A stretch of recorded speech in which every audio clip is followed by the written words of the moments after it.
আৰু কৰোনা পিৰিয়ডৰ পিছত আমাৰ মহাবিদ্যালয়ত এইবাৰ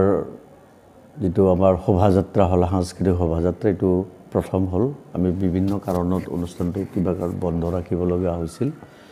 93 পৰা কলেজখনে বিভিন্ন বাধা অতিক্ৰম কৰি এই অঞ্চলৰ সৰ্বশ্ৰেণীৰ ৰাইজৰ অনুদানত মানিকপুৰ আঞ্চলিক মহাবিদ্যালয় গঢ়ি উঠিছে আৰু বিভিন্ন জনগোষ্ঠী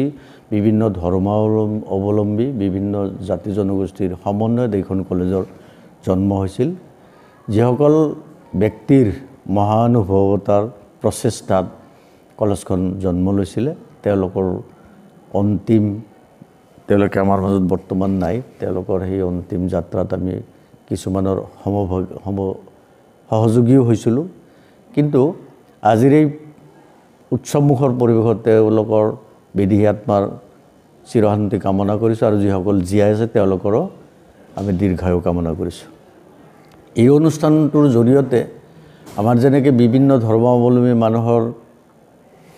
প্ৰচেষ্টাত কলেজখন গঢ়ি উঠিছিল আৰু আমাৰ অসমৰ যেটো সংস্কৃতি সমন্বয়ৰ সংস্কৃতি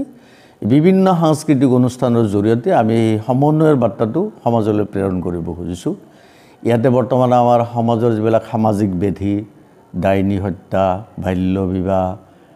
তোমাৰ যৌতুক প্ৰথা এইবিলাকৰ প্ৰতীক সাব্যস্ত কৰি প্ৰতিবাদ সাব্যস্ত কৰিবলৈ আমি প্ৰতীক ধৰ্মী কিছুমান অনুষ্ঠানো ইয়াতে ৰাখিছো আশা কৰো এই অনুষ্ঠানৰ জৰিয়তে আমাৰ ভৱিষ্যত প্ৰজন্মই প্ৰভাৱিত হ'ব আৰু মানিকপুৰ কলেজৰ ফালৰ পৰা আমি এটো মেছেজ দিব খুজো শৰীৰৰ যিকোনো অসুবিধাৰ সন্মুখীন হৈছে নেকি আপুনি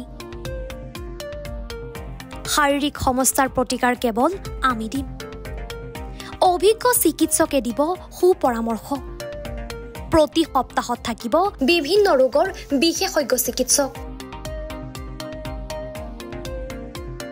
চাবলৈ নাপাহৰিব এনি ভাৰত 24ৰ বিশেষ অনুষ্ঠান স্বাস্থ্য বিশেষ